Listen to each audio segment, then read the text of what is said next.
This conference will now be recorded. Killeen-Temple NPO. It is Wednesday, April 12th. It is 9:37. Thank you all for being so patient. We do have a quorum, so we'll call the meeting to order. And then we will open the floor for any public comment. Is there anybody from the public that wishes to comment on anything to the chat? Ryan, would now be a good time for me to make my request since we're at the beginning of the meeting? Did you want to? I believe I can just move it, but if you want to make that. Okay, I'll just make the request. So I'm going to double book today, and I would really like to be here for the action item for number 8 for the TIP amendments and TP public involvement. So I'm asking you, Ryan, if we could move that agenda item up directly after number 5, the MTP update timeline. Thank you. Anybody in opposition to moving the agenda around a little bit? Okay, we'll go ahead and do that.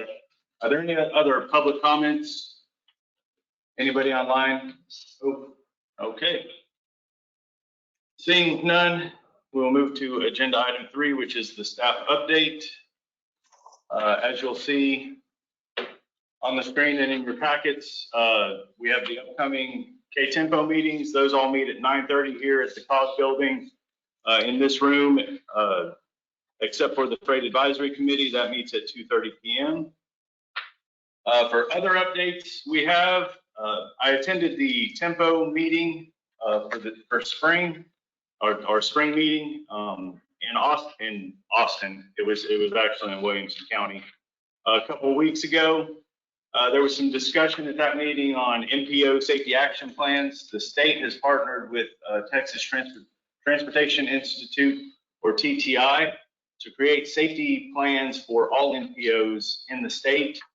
That being said, there may be a little bit of overlap in our efforts with the Safe Streets and Roads for All, but their safety plan is not going to be anywhere near what we're looking for our comprehensive safety action plan for the region and the COG and Coryell County. So I have had conversations with TTI.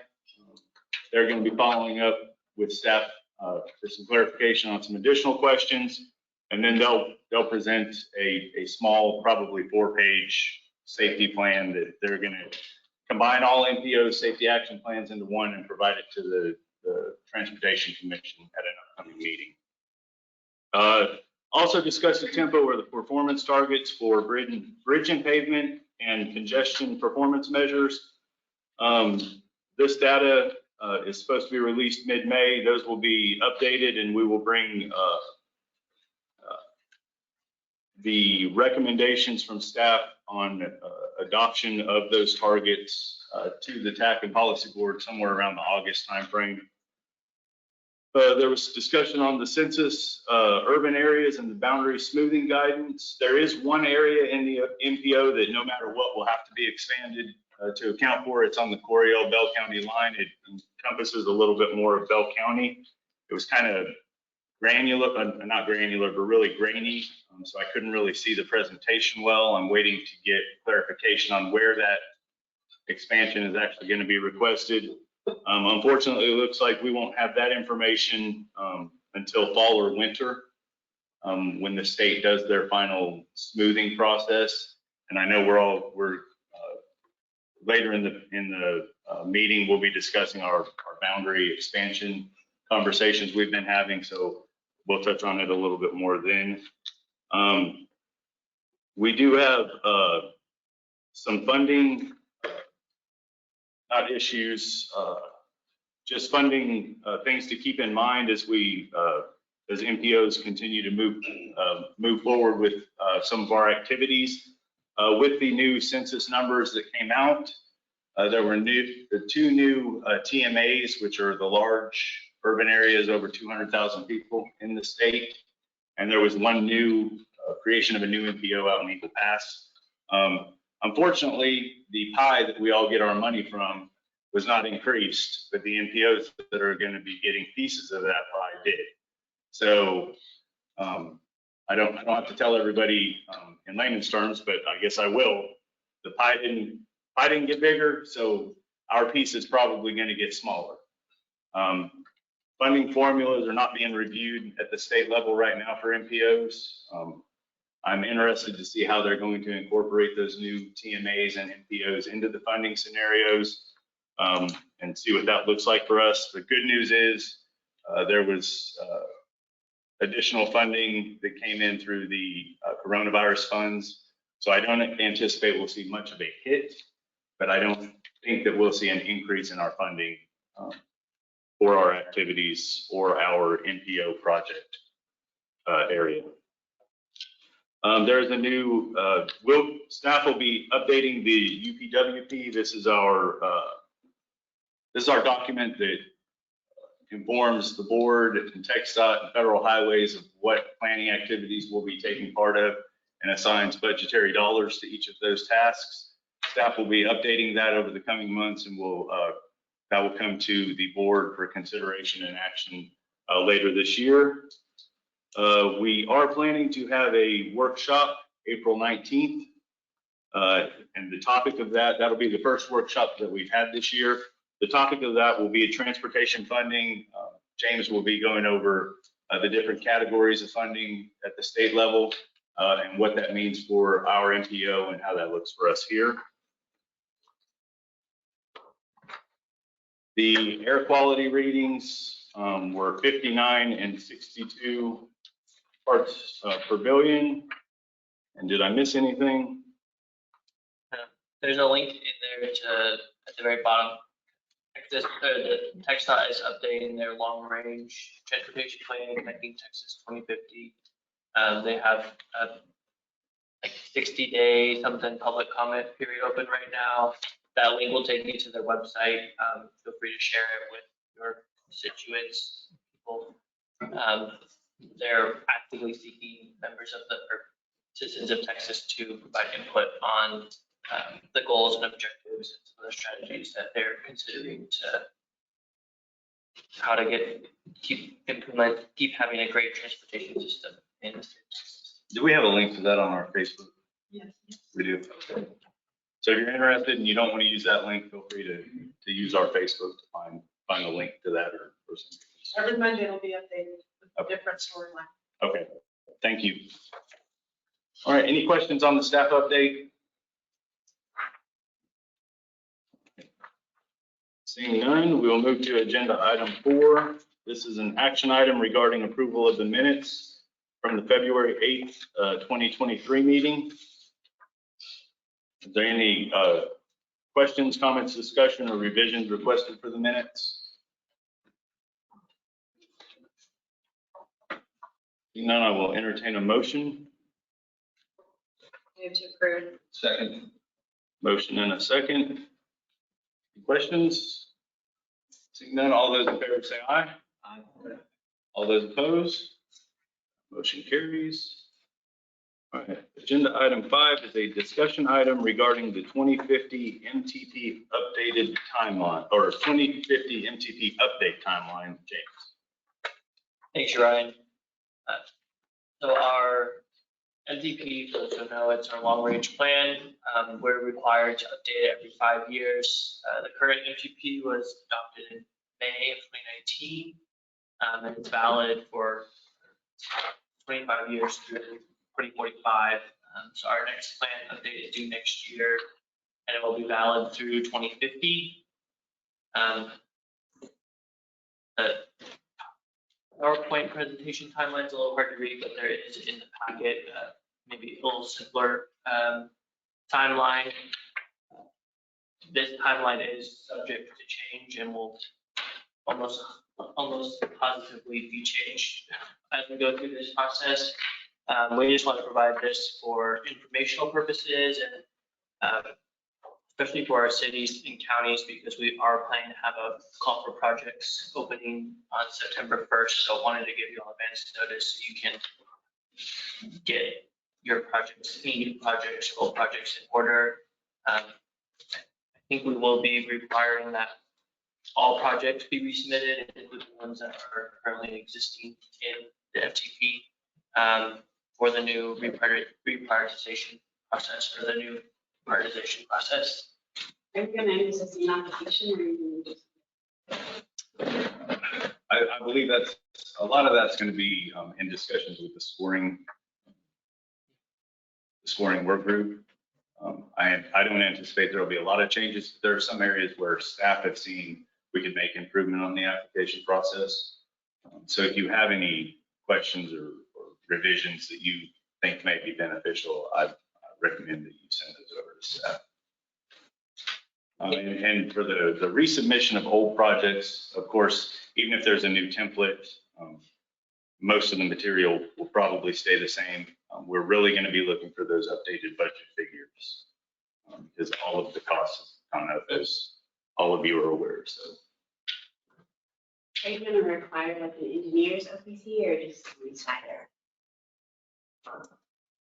I would say if the project is,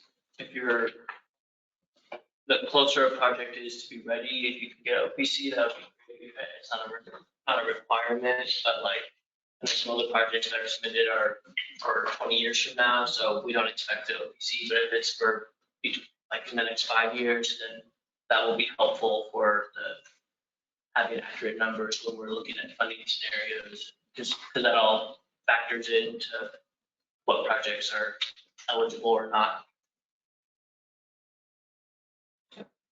Yeah, I would really like flexibility. Yeah, that's how I spend the money.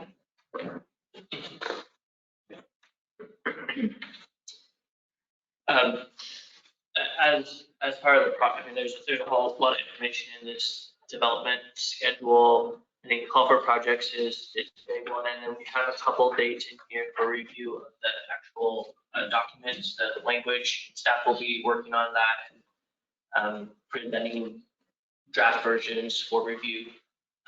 Right now it's split up into 2 groups. That may change as we get into it. Uriah and I were here just about the last time. We started just around the time the last MTP was approved, so we haven't actually been through the whole process. But we're looking forward to it. Yeah, and we'll let Tucker. You say that now. Yeah. There is also a couple things for the CEP is included here. I know we were getting that updated since that will affect the scoring process. We have included those days. But are there any questions or something looks incorrect to you, let Zach know. We'll probably have, maybe not next month, but this summer we'll have what the timeline is looking like. That was just a discussion item. Are there any questions on the MTP update or the timeline? All right. Hey, one last note, Uriah, and I'll just,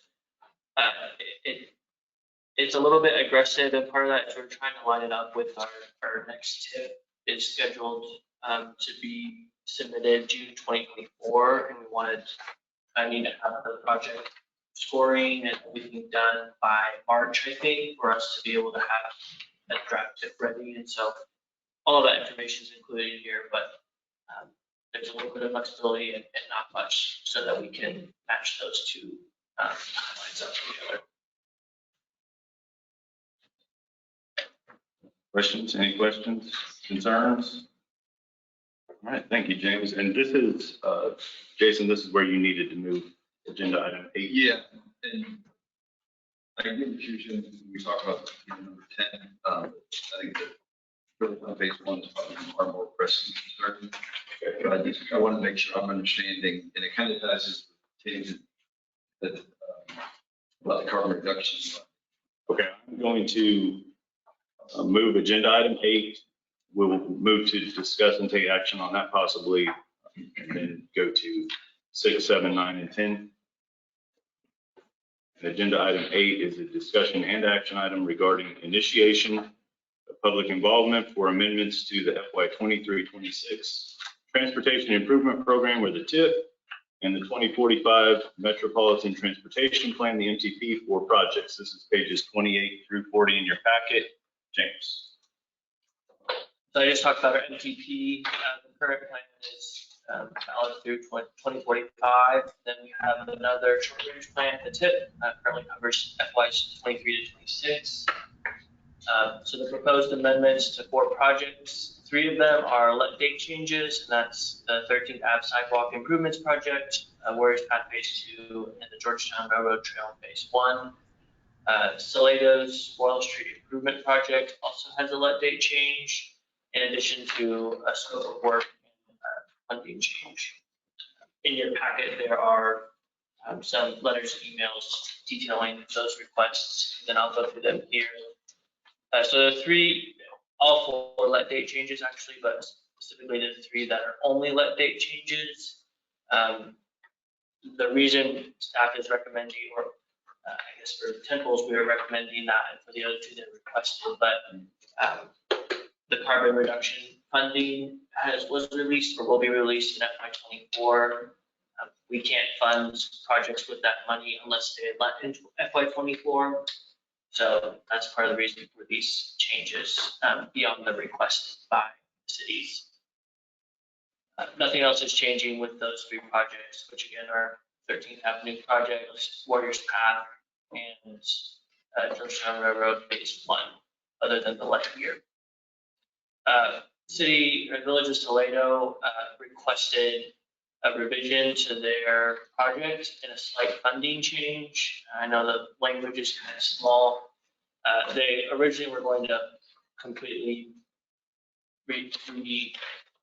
tear up the road down to the base and then rebuild it.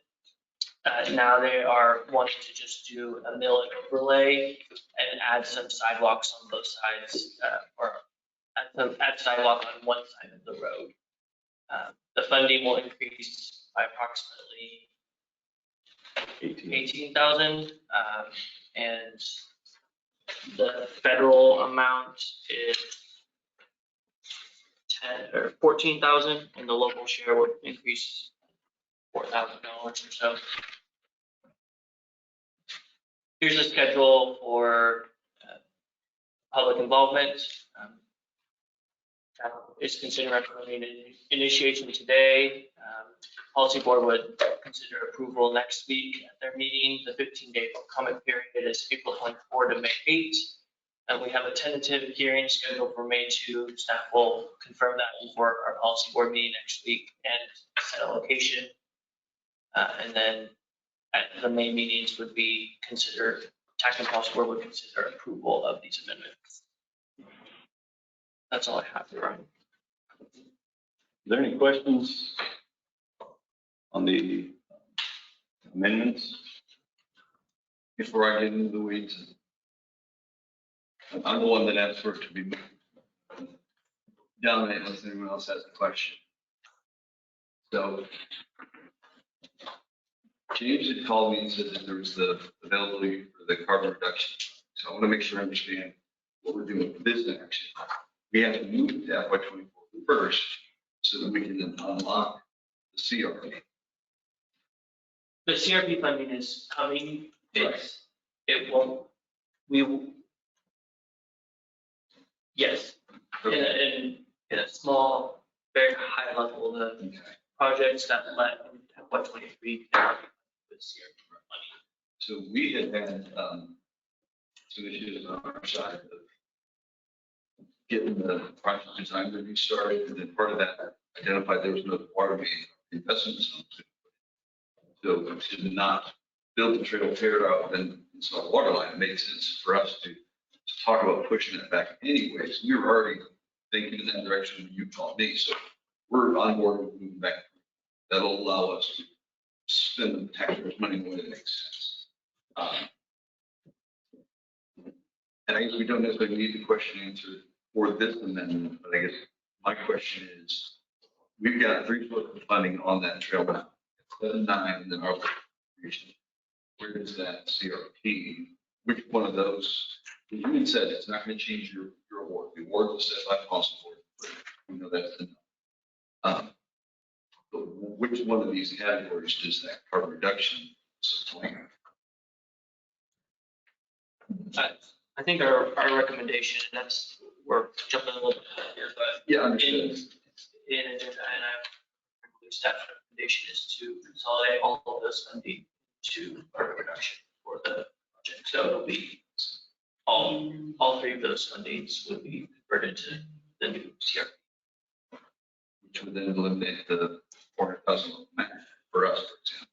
So it would be increased to accommodate that. 400,000. I'm paying, so you're paying like 36% of the profit, but under carbon reduction fund this year. Yeah. So it would, the 400,000 carbon reduction would cover 80%. Yeah.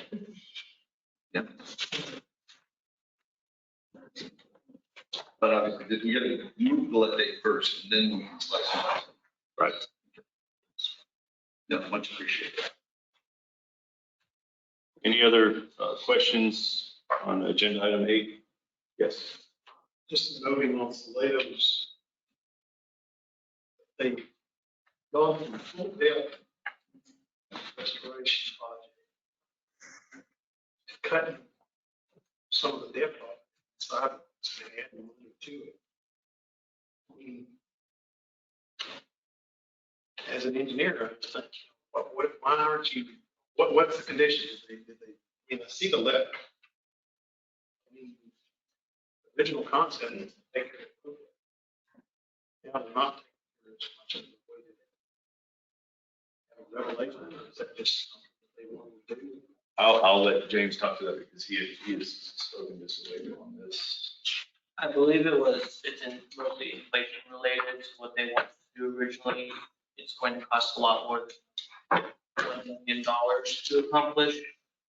They didn't want to spend that much money. They wanted to keep the project cost similar to what was originally submitted.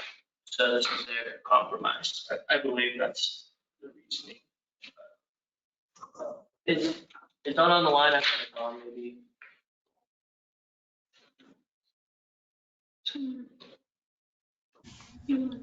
Hey, James? Yes, Mr. Ferguson, if you'd like to speak to that, I'll let you. Yeah, the audio's garbled. What is the question?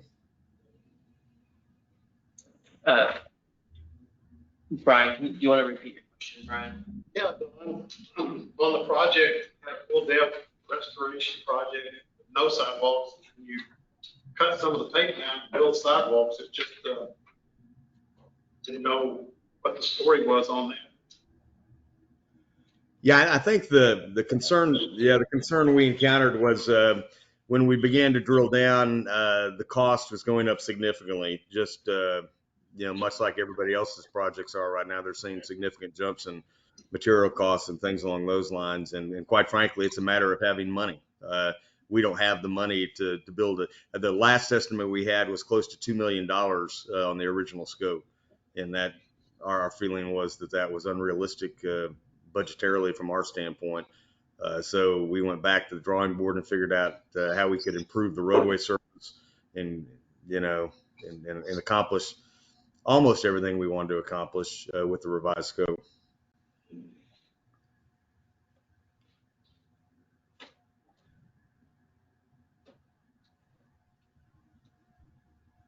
Did that answer your question, Brian? Somewhat. Were they given the option to come and ask for more money? I think it's what Brian's getting at. What happened where projects are compromised because of the inflation from when it was left, and we benefited from bringing it back, and so we still. I think, and correct me if I'm wrong, because this has been a little process here. I spoke with James about the possibility of them coming back and asking for more money, but since it was significantly more, and it probably still would have been under that 50% threshold, the match was the concern. If the city just still didn't have the match after that, it would have been a moot point.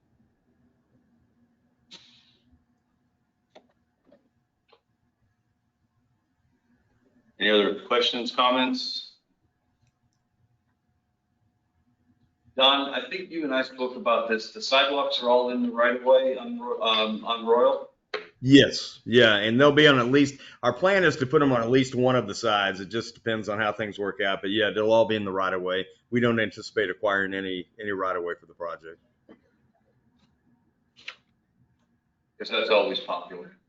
Oh yeah, especially in that part of town.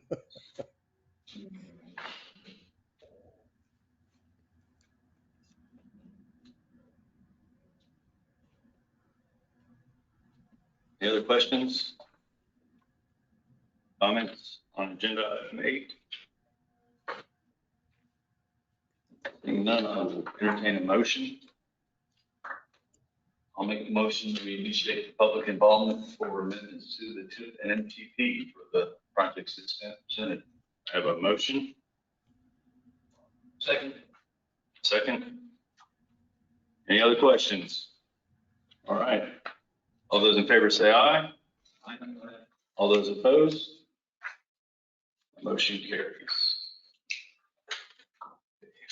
We get to item 6 now. Yes. All right, agenda item 6 is a discussion and action item regarding approval of resolution 2023-04, supporting April 2023 as National Distracted Driver Awareness Month. James. Thanks, Ryan. This is a resolution that we first brought to Tackle Halls for last year. This is one we would like to bring back every year. Just everyone here is aware distracted driving is a major issue. I know there's some numbers listed in the resolution. I saw last week that TxDOT sent out a memo for 2022. There was a 10% increase in distracted driving crashes between 2021 and 2022. I think our resolution says 1 in 5. Their latest numbers had 1 in 6 crashes in 2022 were distracted driving related. And then since 2017, more than 2,000 people have been killed in distracted driving crashes. So, that's all I really have. I know there's one other thing. Ryan has an 8-second video that encouraging cities and counties to have some media campaigns on distracted driving. We will send that out in the follow-up email this week. But So just for everybody's awareness, it's not an 8-second video. The video is called 8 seconds. It's a 10-minute video.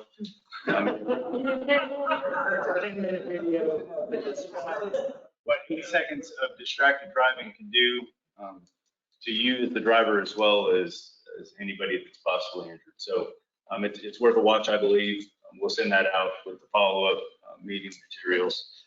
We will also be doing some campaign type efforts. We're going to work with TxDOT and GPS hopefully to do a Killeen-Temple region-wide type campaign, maybe even with a billboard to bring awareness to distracted driving.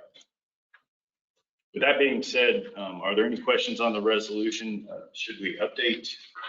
Probably provide the information James gave, the TxDOT updated recently, and to incorporate that into the resolution as opposed to using the old numbers before we bring it back to policy board.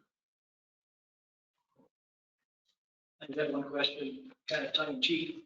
How do you make distracted drivers aware of this resolution? When they're not paying attention to anything, they're not paying attention to driving, they're not really Right. interested in listening to either an 8-second video or this. So very challenging situation to get people to pay attention to what they're doing. Save their life. And I really don't have the answer for how we do that.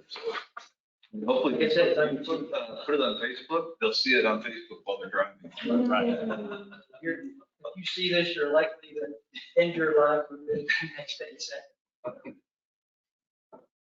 I'll say this, we've been doing a series of transportation related videos on mobility minutes, and next we're talking about is floor safety. So if y'all want to collaborate, we can work together, be part of your campaign, be part of our campaign, and just combine that message. It reaches a wider audience that way. So give me a holler. Okay. We'll have Anita. And I think that's part of the challenge. You know, we can build as many roads and make them as engineered, as safe as possible, but that human element is the hardest part to reach. But having campaigns like this and even just talking about it can make a difference. I mean, you look back at like when they started the Click It or Ticket campaign. Most people now, I think, see the, like you said, it's like the 90% range, whereas 20 years ago, it was probably like the 30% range. So the more we talk about it, the more we get it out there, the more we do stuff like this, I think eventually you start affecting the I would just like to add that in my research for the distracted driving campaign, it really is about social norms and peer pressure. Like you said, Jason, us talking about it every chance we get, and even us as drivers not being distracted. It's very easily, you'd be surprised everything that's on the list to be a distracted driver. It's difficult to stay on track.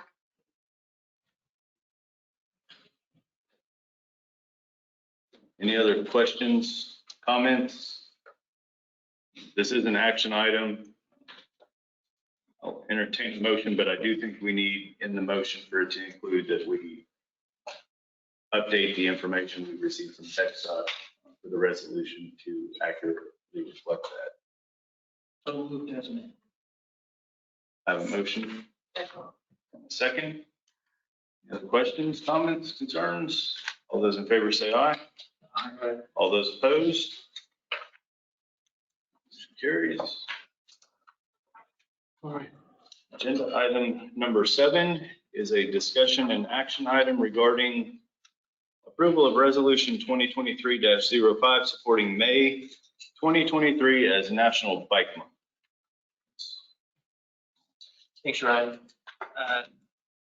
Yet another resolution we bring back yearly. This one was reviewed and recommended for approval by the DPAC at their March meeting 2 weeks ago.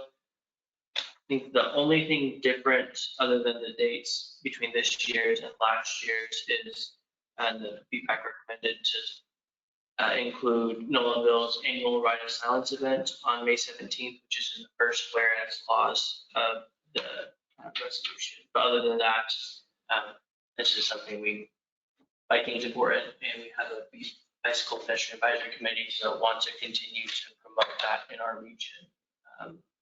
And this resolution is one of the ways we do that. Any questions for James on the resolution? All right. Seeing none, I will entertain a motion. So moved. I have a motion. Second. And a second. Any other questions? All those in favor say aye. All those opposed? That motion carries. Okay. Now, agenda item 9 is a discussion and action item regarding the new carbon reduction program. This is pages 42 through 43. James, I will transition to you. So we touched on this a little bit, but I'll start with what is the carbon reduction program. The IIJA, or the Bipartisan Infrastructure Law, signed in November 2021, I believe, established this program. And the purpose is to provide funds for projects designed to reduce transportation emissions, defined as carbon dioxide emissions from on-road highway sources. So the funding that we will be receiving under the CRP, there's 3 different categories. There's some MPO wide funding, and then the Killeen urban area and the Temple urban area are also getting smaller dollar amounts specifically for use in those areas. For the purposes of our conversation today, we will be focusing on the MPO wide funding amounts as what we have access to. We're still not entirely certain how the urban area funding is coming and will be used. Some specifics for the CRP program: funding must be obligated within 4 years or it will lapse. The Department of Transportation has been allocating, or they have funding allocations every year since FY22, but TxDOT has just figured out how that it's going to be distributed. So our The amount that we will be getting starting in 2024 includes our FY22 and FY23 amounts, which is why it's much higher, about $7.7 million. I think our annual amount in the FY24 UTP is around $1.34 million. So going forward, we will have that to use. And then there's a 20% local match for CRP funding, similar to category 7 and 9. No, if we, I'll come back to this. Just a couple notes on what projects are eligible.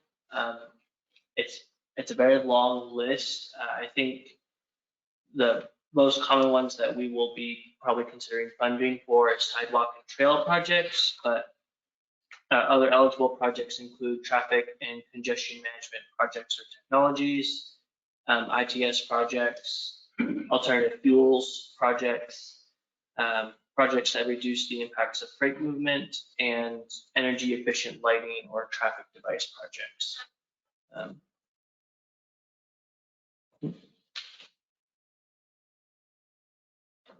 So for funding, as I mentioned, these funds do lapse, and since we are getting the FY22 funds that will be first eligible this fall, those are going to lapse in 2025.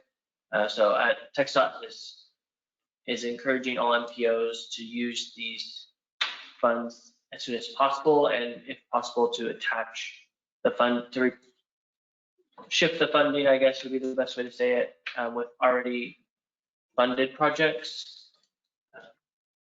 And we have that. Oh, here it is. So with that, staff looked at specifically the category 7 funded projects that would be eligible, because category 7 projects or category 7 funding doesn't lapse. And so we thought it would make the most sense to transfer those projects funding over to the CRP funding and use it up, and then we can reallocate the category 7 project funding later. I'm not saying that clearly, it's a little complicated, but So basically, TxDOT has asked us to take the Cat 10 money, which is this new carbon reduction money, and use it to offset the costs that are already programmed in the TIP, so that we can get this out the door, so we don't have the possibility of lapse of funding. If we do that, of course, it frees up a bunch of Cat 7 and a little bit of Cat 9 dollars, and that's the reason for the next discussion and action item. But we need to take action to actually move projects that have been identified as eligible, which are almost all of our Cat 7 projects, some of the Cat 9, anything that doesn't add capacity. We are eligible, just so everybody in here is aware, to fund parts of projects with Cat 7. As staff, we refrain from bringing any recommendation like that to the board, because that can get very confusing very quick if we're funding just sidewalks on a whole project, where we could just go down the list and fund a whole project and offset those Cat 7 funds. So what we're doing now is asking to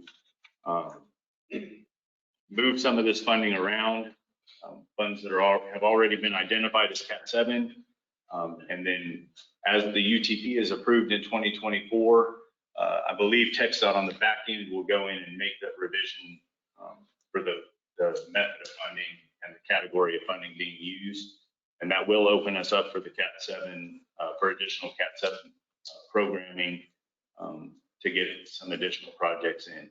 Moving forward, we don't know what the process is going to look like for MPO, or for the MPO, for that $1.3 million that continues through the 10-year cycle.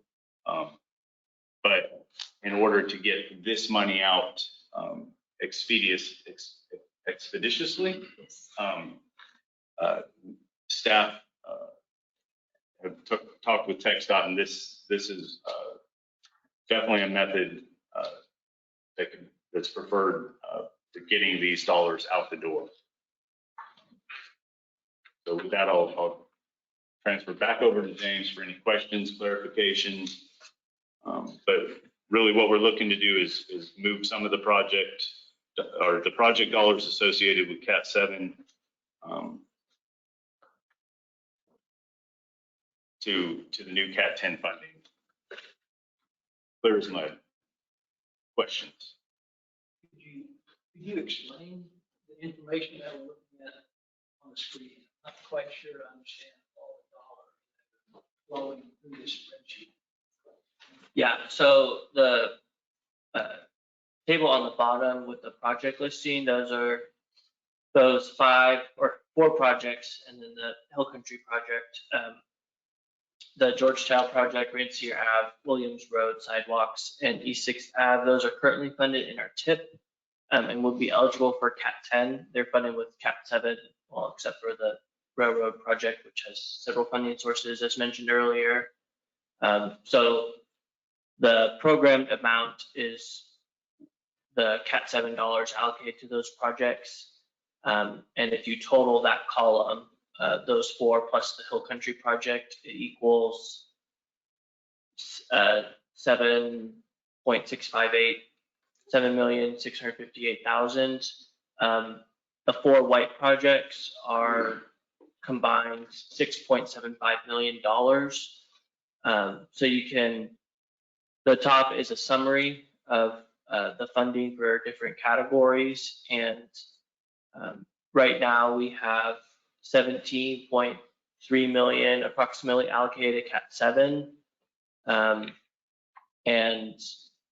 this is in FY 24 to 27. So it gets a little confusing with the years, but that line that says change, if this scenario is approved, that would be the change in funding for category 7, 9, and 10 from what is current to new. So we'd be moving 6.75 million of numbers don't quite add up. What you're saying? Oh, yes. 6.7 it's become unallocated. Right, that will go back to Cat 7. And so, yeah, it's just, you're missing some subtotals on the bottom part, which would help tie it to the top. Okay, I'm with you. Yes. Did all the projects on the list verify that they're ready to let?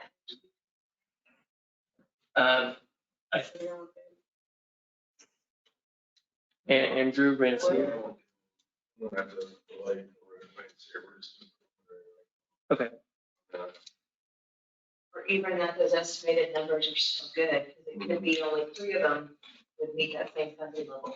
It's not too much later, but there's a project there. Yeah, we can reach out to verify the numbers. The one for sure, I mean, Georgetown Railroad Trail, you all have that. It didn't look like very covered in overage. And there's nobody else in current projects right now that are struggling to meet their. These are the only Cat 7 projects that are eligible. All the other ones are road capacity expansion, so they're not eligible for the program, or they're category 9 projects. Category 9 also has an expiration date, elapsed date, so we don't want to reallocate those dollars to. So, but I just want to make sure that I heard clearly the first time is we do have other projects that a portion of them are eligible, but that these are the only ones of the entire project that's eligible. Correct. So if we had people that were running short on money and a portion of theirs were, then we could utilize these funds to cover that, to free up money to do the offset for the construction. It's not eligible. You might technically, yeah, you might end up spending that 6.7 on just inflation. When you redo the numbers and they do what they need to do, the 6.7 makes it go away on inflation. Yeah, I Once think you get rid of it's to like jump it, like Yeah. put all in, and then everyone gets these projects ready, and then you got some. And these are already in the TIP. Yes. So they're already moving forward. They have the funds allocated. But like Killeen just indicated, they're at preliminary engineering, so they may not be ready to move this up, or they may have another project, any of us may have another project on the books. And this is 24, and I'm just trying to make sure I have everything. This is 24 through 27, not just 24, correct? And the lit dates are what's currently scheduled for that category. And even with this plan, the CAT can still has a balance of almost $1 million for the 4-year period, correct? So if there were any sort of price changes or increases, there is some buffer. And that buffers in FY 27, so that will be folded in once. Well, I'm gonna play devil's advocate too, is we just approved to move some without the knowledge of this. I mean, I could delay mine 2 months in order to be eligible for this money. Yeah. It doesn't necessarily have to be lit in November. And Which project, Warriors Path 2, which is widening and some sidewalk. sidewalks, traffic light. so that would offset, that would be funding the partial project, which is what I was concerned with getting very, I just didn't want it to get too complicated for us to do diagrams or charts, but if we need to split projects, we can do that. If that's what the board would like. But I was gonna say, I don't think that that's gonna actually increase your money. There's still a 20% match for these. And I don't think it will either. I just think that with the price cost that we're seeing coming in on construction projects, I think that as a lot of these start going to bid, we're going to not have the funds for a lot of them. And so maybe we need to revisit what the current cost estimates are on the projects that are already in the process of being let or will be let. And I think we can do that, and maybe I had it wrong. And what I understood, Bob, was instead of adding new projects to the tip with that 6 million, maybe we should see if inflation from some of these other projects. Because I remember we talked about this issue a couple of months ago, and there were projects that were starting to inflate because of inflation. And one of the things that y'all suggested was, well, we think there's some CRP money's coming down, blah, blah, blah. So, okay, so that would be kind of our soft alternative to see how we can manage the price increases. So this really falls in line with kind of what we've been talking about. So it's very realistic, I think. So unless there's a rule against it that says that as we get closer, like with the gentleman in Killeen, he gets closer to actually bidding the document, he says that 20-30% more comes back to the NPO and says, well, can we fund this project if we're ready to go? That, this would be a logical place to look. So here's my question, and I'm gonna ask you the tech side. Would we be, how would it look at the state level, really?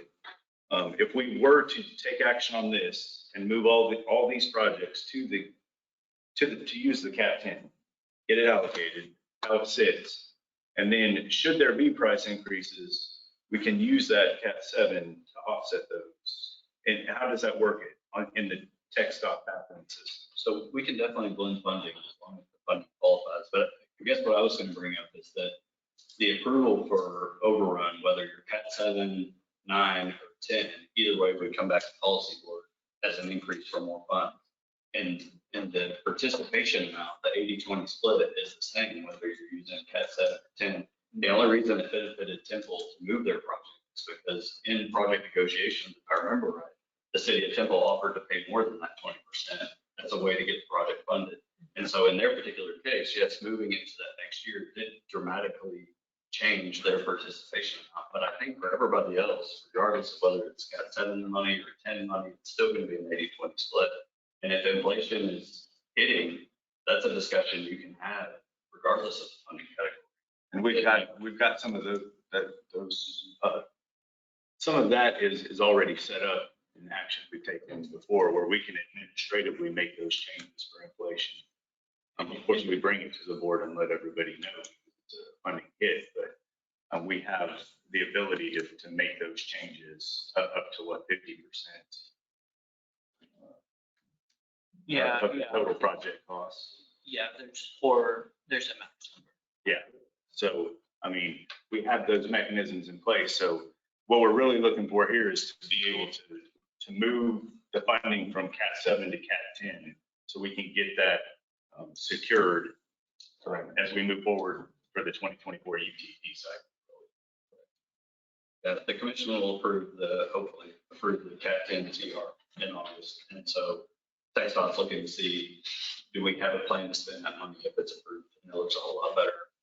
You know, go and say, yes, we want this new category of funding. Here's the projects that we can use it on. Do we table it until a little bit more is refined, or is there something that you have to meet time-wise? They are asking us to have the initial project list put together, I think, in May. So, which is, I think, in our discussion with NPO, where the approach was, let's take projects that have already been awarded funds and use those as Cat 10, knowing that there's other Cat 7 projects that are immediately in line, which I think is the next agenda. And you're gonna have to take our recommendation and policy forward in a couple of weeks. So maybe the answer is, we'll recommend approval of this, but show us some more detail of how the dollars work. I would say, you know, on Georgetown Railroad, you know, do like you've done with TIP amendments. Here's what the TIP sheet looks like now. Here's how that's gonna change. You know, what I know, you know, people about me are going, well, what's the fiscal impact to the city of Temple?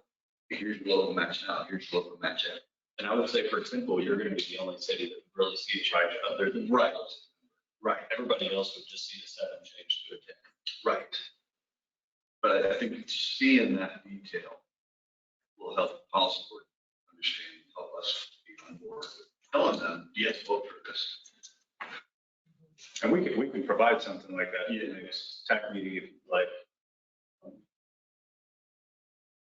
But This isn't at this point, this doesn't require public involvement. This is just TAC recommends, policy board approves the scenario. So that once the UTP comes down, then we've got the scenario in place, and then we can go for the public involvement. We can then change the set.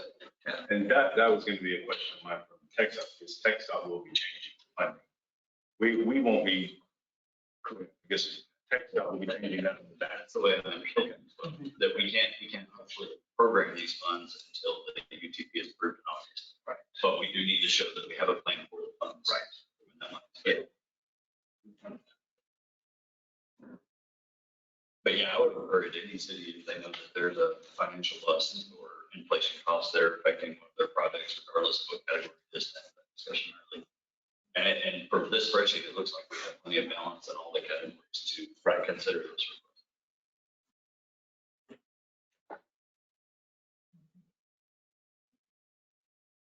Any other comments, questions, clarification, requests? This may be off the topic, but let's say we approve this thing, we go forward, and there's concerns with the project cost, project price. What is the, I guess, easiest way for me to ask you, what's the ability to be flexible in that plan? Is it the same as what it has been in the past, or? I think we're looking at this basically, and I think we're looking at this basically as we do our Cat 7 and 9. It's going to flow the same way if we get these projects programmed and we do run out of money in Cat 10.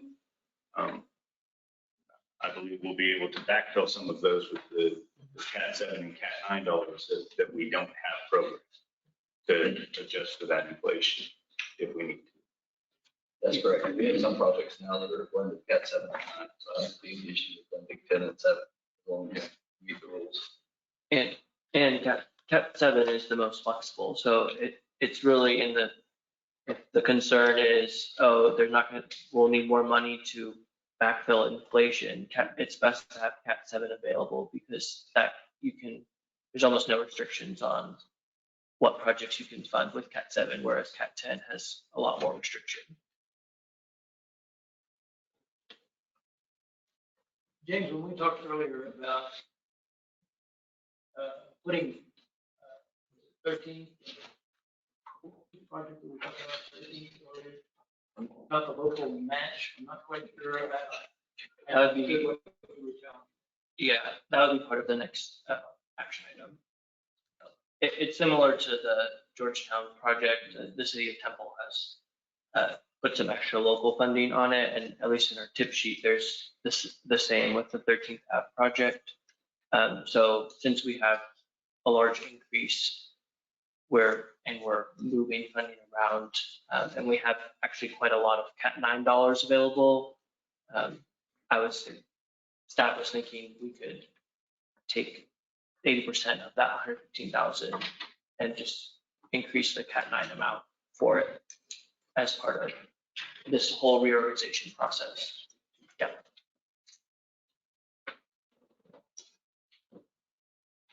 Any other questions?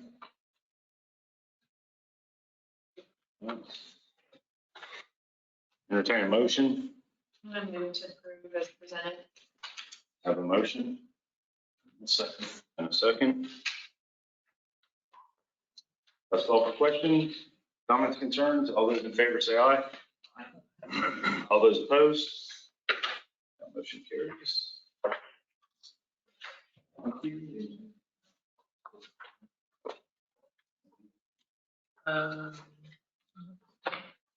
Yeah.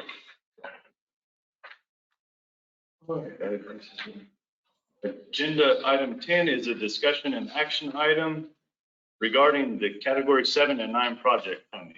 James. So this is a continuation of the previous item with the change of those Cat 7 and a little bit of Cat 9 projects to Cat 10 CR. We have quite a few more dollars available. In addition, TxDOT sent an email a few weeks ago to MPO they're requesting that we have 90% of our funding programmed by May. This is not just Cat 10, but also Cat 7 and 9. So we have some balances and some programmed amounts, and these are with the changes from the previous action item. Currently available Cat 7 amount between FY24 and 27 is just over $19 million, and for category 9, it's 3.5 million. Similar to when we've done funding scenarios in the past, we have a few alternatives here. Again, this would not be, all of this is subject to change and could be changed in the future, but this is just to let TxDOT know that, hey, we have a plan to use these dollars that we have. We're not just sitting on them. And especially with the Cat 9, those have a lapse date, so it's in our best interest to program those and get funding, get some projects going. In your packet, these three are included. I think they may be on one page, but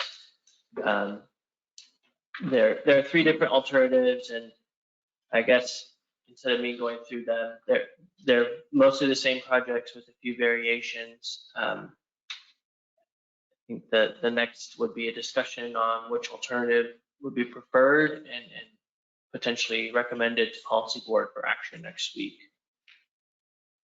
Anything I missed in your Ryan? I don't think so. Are these projects being pulled up in order of what was next pending? Because I didn't see in the packet overall where we had the schedule, what we had approved as an order of projects. Yes, these are from the long range portion of the MTP. And next to each project is a priority rank. I think the only ones that look a little strange, there's this alternative on the screen right now, 21 and 27, which is alternative 3. For the roadway specific projects, there's a large portion that are Cat 2 eligible, or they're too large to be funded with the dollar amount available. So that's why there's the big jump from 4 to 21. But there are slight variations of the next eligible projects for Cat 7 and Cat 9 from our MTP. And do we have confirmation from the entities that they are able to move forward? So that would be something similar to last, we need to follow up, since these are in the long range portion, following up on dollar amounts and timelines for these projects. I will note almost all of these would be FY25 or later lets, so there is some time. And I think the biggest thing is letting Texas know, hey, we're trying to have a plan to fund these projects. There's no TIP amendments would occur later in the process, later this summer.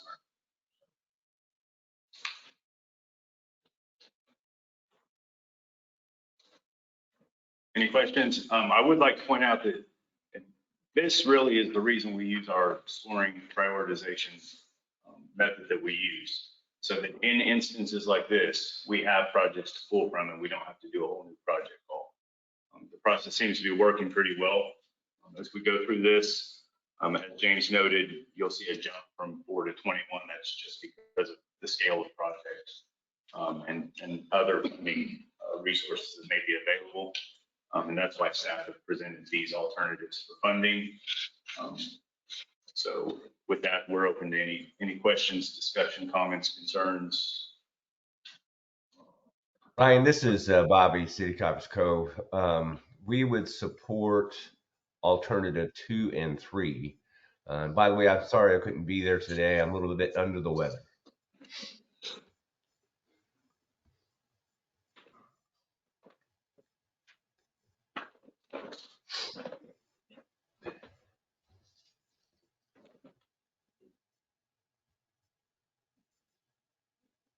Are there any other comments, discussion on possible alternative on the alternatives? What did staff recommend? I'll let James answer that, but I as staff, I'm not recommending any of these specifically. I feel like that's more appropriate for the TAC to determine. Like I said, we went through with the process we've used in the past and then our current list that we have of projects in our long range plan and how that looks. And these are alternatives that staff have come up with to present to the TAC and the policy board for ultimate, selection of an alternative. Yeah, staff is not proposing an alternative. Like Ryan said, we want the TAC and policy board to make these decisions. We think it's in the best interest for them to make decisions.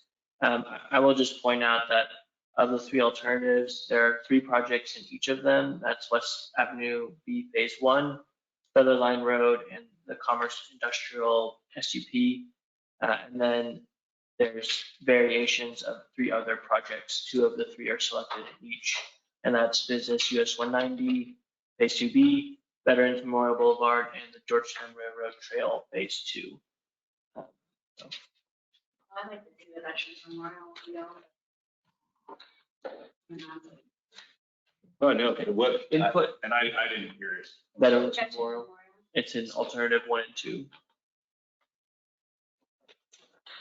Can you show 2 and 3 again?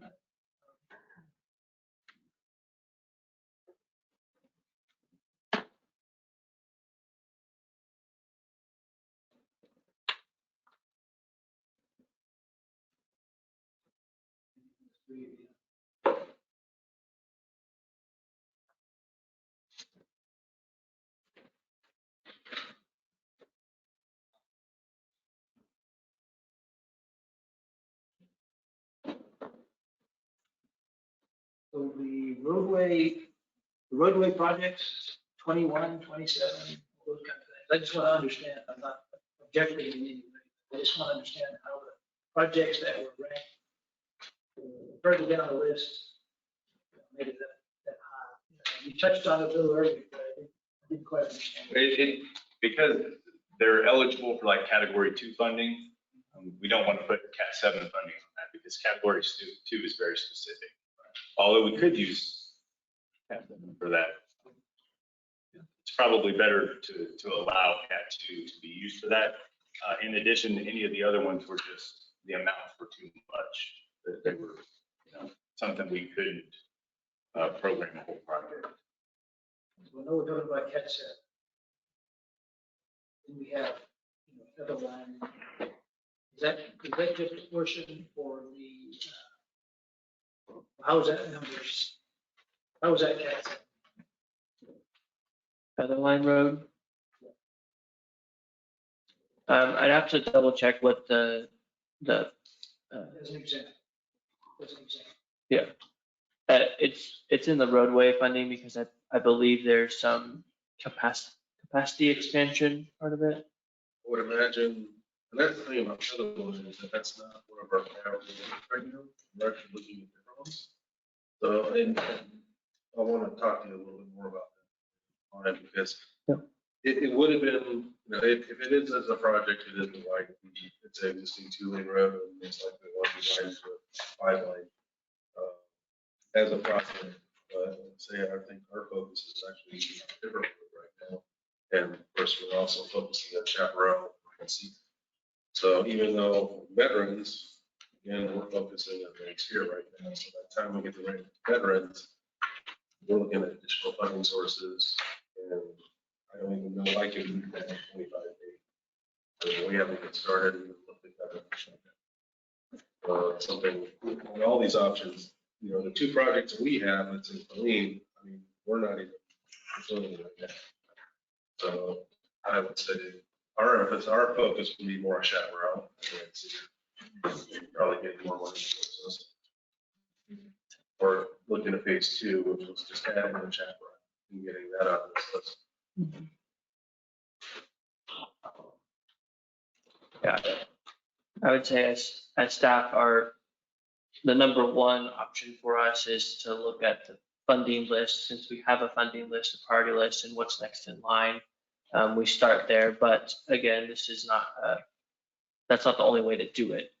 We can provide different alternatives and, Christina, you mentioned funding timelines and priorities, and so.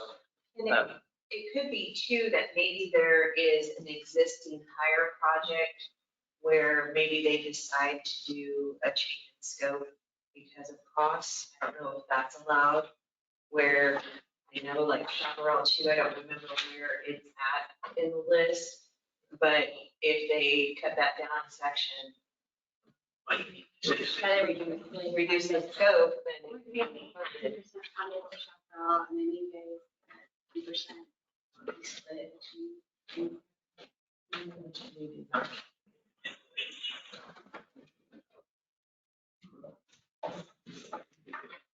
The other thing to remember is that y'all are about to start a new project called in September, and there will be probably a whole nother new set of projects and ranks. And if a project is shown on this list out in 2027, it is still somewhat negotiable. Right, once other projects come in, there's a new. Unless it's in the TIF, it's all, it could, everything could be upside down. Yeah, but commission set up their project, it's like, oh, now we decided we shuffle that and I'm not. For me, the sidewalk one was not as big a decision as this one, and not having the whole picture, not being able to see where things rank and what those projects are, and not having the communication from entities. I don't know necessarily that I'm comfortable taking action on this, and with the information you have available today. Is this something that TechStop needs by May as well?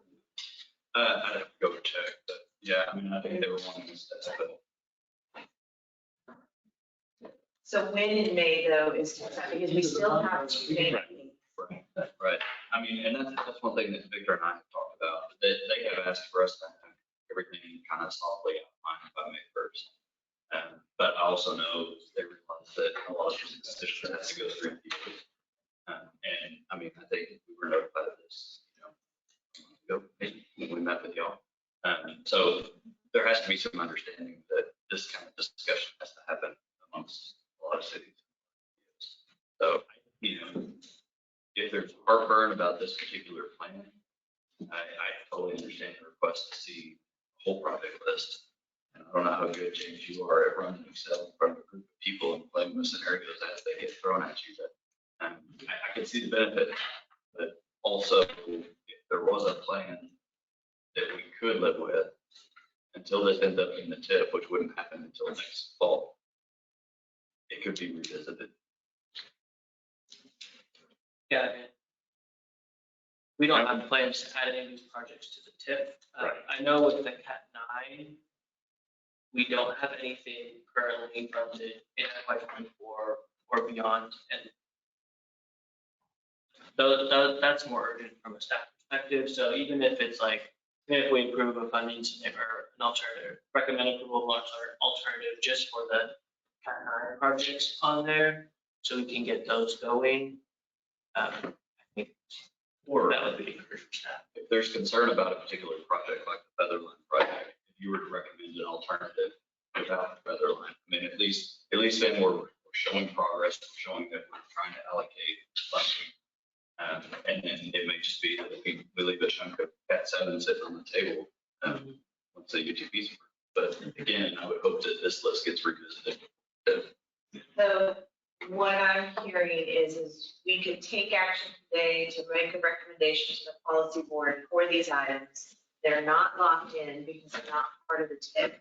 So once we get that information, say at the next meeting, if we had to, then we could make a change. It would be very similar to, and correct me if I'm wrong, when we did the placeholder funding for the Cat 2 that we did, 3 or 4 years ago, just to get the money allocated so that, because if we don't allocate our funding, there are other MPOs that probably aren't as well. That can have a negative impact on the state receiving their funds from federal highways, DOT. So we need to get as much programmed as we can so that they can get their advanced funding from US DOT and federal highways. So this first step is a formality to ensure that we get the funding coming. And ensure that on TxDOT side, that the funds are accounted for so that they can show federal highways, we have funds that are accounted for, or projects that are accounted for these funds, even if these aren't the projects to go for. And I hate to use the term, but I'm going to use it, placeholder. These placeholder projects, and as we sat here talking, I think there was a very valid point brought up earlier that as we go through the new scoring and prioritization process, there are projects on here that aren't going to score as high and get ranked, and the project listing is going to get altered from what you see in the MTP right now. It was approved last time. It's just going to happen. It's inevitable that priorities have changed over the past 2 years. I think if it just, when it goes to policy, just make it clear that this is just a placeholder, don't start like putting all of your eggs into the That's a good point. Yeah. And I think we can, between now and May, at least maybe in May, try and have another discussion. We'll reach out to the cities and have offline discussions with whatever projects are listed on here, just to get a better idea of if that's what's important. If not, if there's alternatives, we can, you're right, we can tell me I'm wrong. But May or June, we can come back and say, hey, here's some changes to. And I think you're right. And we work through it as the project list is supposed to do. But I think we all need to understand that projects are likely going to change in prioritization. It's just the nature of the beast. I agree with Melissa. As we go to the policy, we'll make it really clear that this is a placeholder. Because I know my council members are there, they're gonna see this name next, they're gonna ask, well, why, when are we starting on this project? This, we don't have, so just to say that this is really used to secure funding. And maybe we put that in even the overview. Yeah. So make that very clear.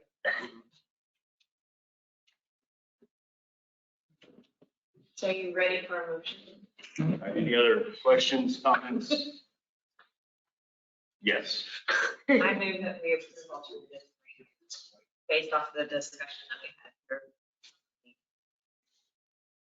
I have a motion. Second. A second. Any other questions, comments? Just a brief one, using the term, the placeholder, like, and somebody mentioned that it gets written up, kind of papered up. Very, very important for us to be able to manage the expectations from our city manager, Right. or elected officials. We're not making a really technical decision on this motion. We just kind of like Putting dollars in there. putting dollars in slots. So,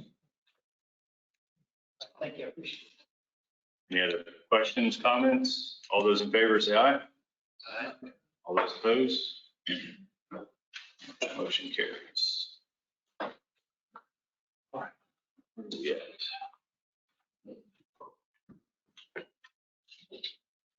Oh. 11?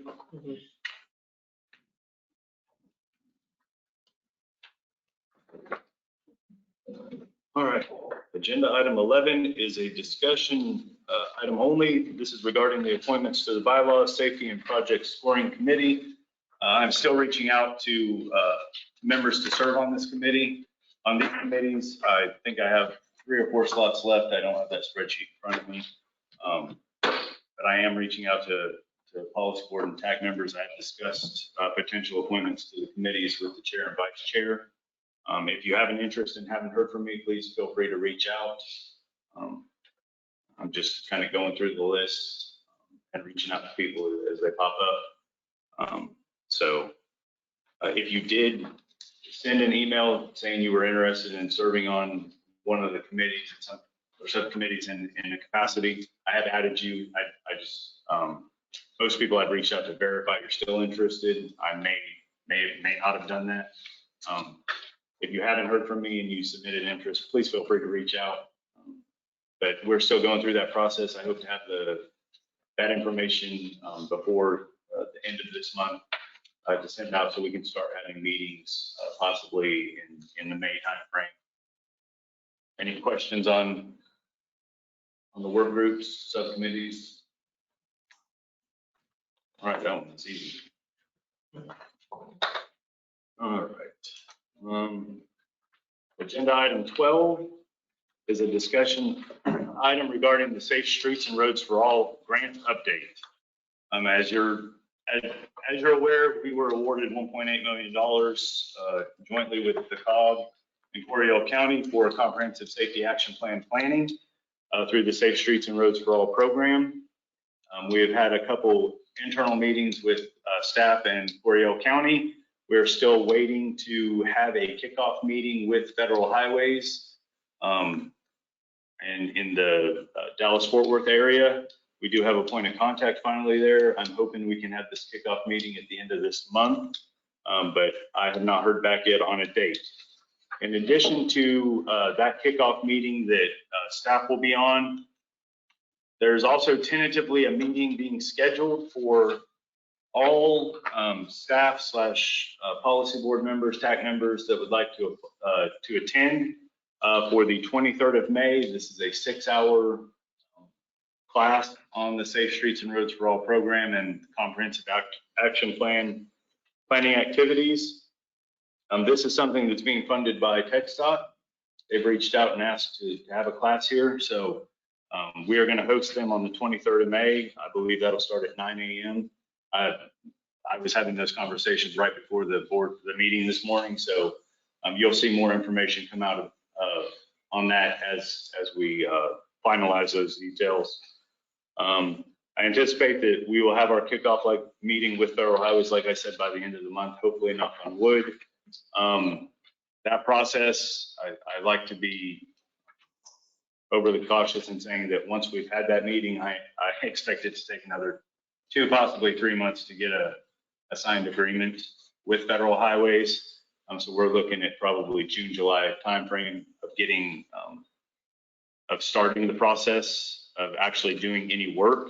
We have been authorized to go ahead and send out the RFP for a consultant to assist with this effort. we just can't start any work on the actual project yet. I'm trying to think if there's anything else I'm missing. I anticipate there will be more once we've had our kickoff meeting. From where it looks like, with that, the time frame that I just described, possibly June, July starting, I know we had anticipated getting this comprehensive safety action plan done. So we would have something in place for not the current open call for safe streets and roads for all, but for actual implementation projects at the next time. I actually think that there is a possibility we will not have the completed comprehensive safety action plan by the time they open those grants the next year. Reason being, I know there are some of us that want to apply for those implementation grants. But what I don't want to do is rush the process and get a subpar comprehensive safety action plan. I want us to get it done right, so that it's of more use to the jurisdictions that have participated than just for this specific funding source, so that they can use it for additional funding sources if needed, and it be a true comprehensive safety action plan with identifiable actions for identifiable projects, to assist with possible fundings in the future. So we may not meet the next funding cycle, but we will, I anticipate, meet the following one. Hopefully we will meet that funding cycle, but I don't anticipate we will. Strictly, I don't think I have enough information yet on what all those activities are going to look like. The NPO is very urban, and then in addition, we're working with the rest of the SIGHOG region. Although those are small rural counties, I don't know what that's going to look like for a joint effort. Any questions on safe streets and roads for all? None? All right, seeing none, we will move to item 13, which is a discussion item regarding an update on the possible MPO boundary expansion. As we've been talking since around the start of the census, there may be a potential for the MPO to expand its boundaries. We have met with both the Brownwood District and the Waco District. There is no real strict opposition. There are some funding concerns from both the MPO side as well as the TxDOT district sides. Some of that is, there are funds already allocated for certain projects in the UTP and in the Waco and Brownwood District.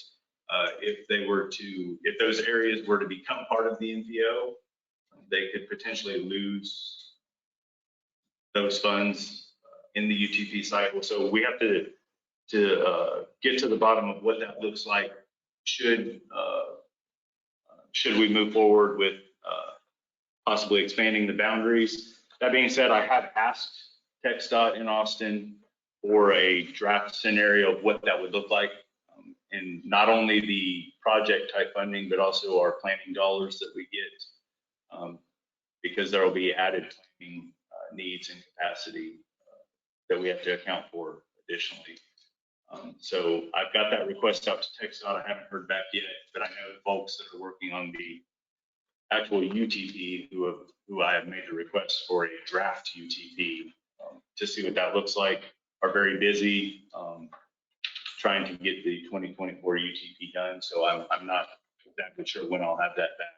I will follow up here in a couple weeks, but I don't anticipate any movement on that request that I've made until they're where they need to be with the actual 2024 UTP as it moves through the process of getting approved. Any questions, comments, concerns on the boundary expansion? All right. Seeing none, we will move to agenda item 14, which is a discussion item regarding the FY 2022 APR. James.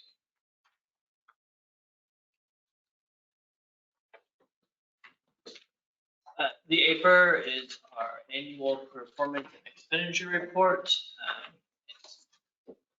We submit it to TxDOT every year, and it details what dollars we spent for our in our UPWP that year, so our internal budgeting documents. There's not, in the email that was sent out, there is a copy of that document, and I believe it's already been approved by FHWA, so we've been trying to share that with Tax and Policy Board for informational purposes. If you have questions, feel free to reach out to staff. This is strictly for informational purposes. I believe there were some copies over here. If you didn't get a copy, if you'd like a copy, feel free to reach out to staff. Like Jimmy said, this is our information we submit to federal highways for approval on what we have actually spent money on for our planning dollars. All right. Any, no questions? None? Notice, a lot of almost every category haven't been spending the budget at all. So is there, when they start looking at that and noticing that after 50 to 70% of expenditures on the budget, it's just for the full fiscal year, and then will it affect your budget? They start saying you're not spending the money, why you can't spend. So the reason we don't spend all of really the budgeted amount, we need to up our staffing and increase our capacity. And we are looking at doing that right now. But to speak to that, there's been, since I've been here in the past 5 years, there's been, if you have so much carryover, you lose it. If you don't, you'll never lose it. If there's been a back and forth of how that looks. We try to be cognizant that we could possibly lose our carryover, so we're trying to say that, which is why we did some of the stuff we did last year with the dashboards and all of that, to spend on some of that carryover.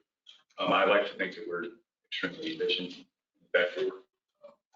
But to your point, yes, we could potentially lose it. I don't see us losing it because with the NTP update and other finance activities that we have going on, like the update of the CMP that we're now going to do internally, we are looking to increase our staffing. We just need to see what that looks like and how that turns out in the dollars for sustainability of that position as we move forward, as well as what our PL dollars may look like, new TMAs and POs. Right now, we're in a really good spot by having some extra money. I anticipate some of that will dwindle in addition to putting on some of that staff, but we need to be able to sustain those positions. We're in the middle of our budget cycle, so I mean, I see these numbers. It's a red flag for us. Right. And I can see that. And like I said, we really need to, I mean, we went for quite a while in our UPWP cycle without a couple key positions still, which led to a lot of that, as well as some carryover. Any other questions on the paper? All right, moving right along. Agenda item 15 is a discussion item regarding public input received through March 2023. We did not receive any public comments in March or really since the last meeting. There may have been one on there, but I think other than these were that, both reported. Yeah. 15. Yeah. Questions on the public comments?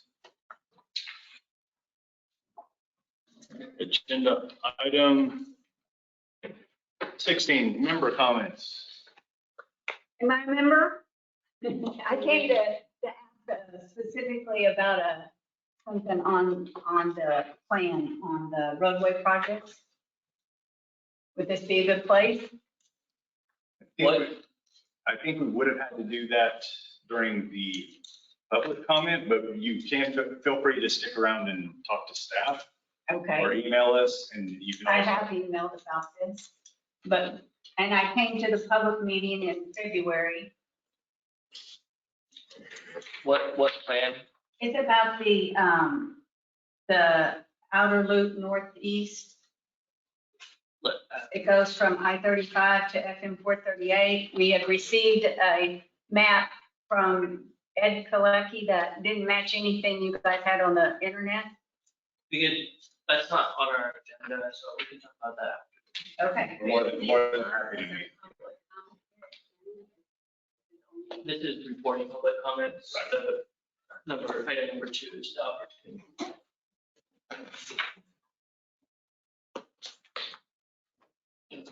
Any member comments? Just have one. Just a reminder that on the 26th of this month is the Transportation Summit.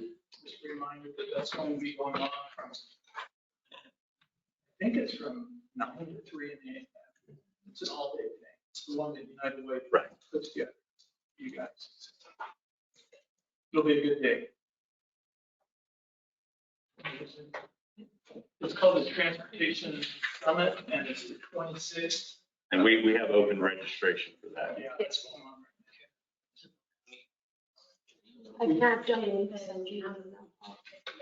Yep. We did it before the pandemic. It was a really, really good venue and very good discussion about. Right. It was really Bell County centric at the last one. This one is a regional perspective with some of the updates from what's come since Bell County. Any other member comments?